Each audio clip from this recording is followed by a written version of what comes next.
એક સાથે 15 થી વધુ ફેમિલીએ હીરોની આ ઈવી સ્કૂટરની ડિલિવરી લીધી, કારણ કે પેટ્રોલના વધતા ભાવ અને મોંઘવારીના ટાઈમમાં હીરોની વિડા VX2 ઈવી સ્કૂટર દરેક ફેમિલીની ફર્સ્ટ ચોઇસ બની ગયું છે.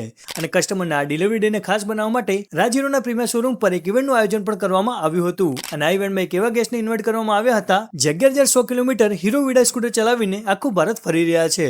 હા ભાઈ, અને આ રાઇડરની શોરૂમ પર એન્ટ્રી થતાં જ તેમનું જોરદાર વેલકમ કરવામાં આવ્યું હતું. અને સાથે જ રાજ હીરોના ઓનરે રાઇડર ગિરીશ શેઠને બુકે આપીને એપ્રિશિએટ કર્યું. અને આ ઇવેન્ટના હોસ્ટ અને ગેસ્ટ દ્વારા ઇન્વાઇટ કરેલ દરેક ફેમિલી સાથે વિડા વાકા વુમ સોંગ પર ડાન્સ પણ કરવામાં આવ્યો. તો ચાલો હવે જાણીએ વિડા ઈવી સ્કૂટર પર આટલી લોંગ રાઇડ કરીને આવેલા રાઇડરનો एक्सपीरियंस क्यों रहो.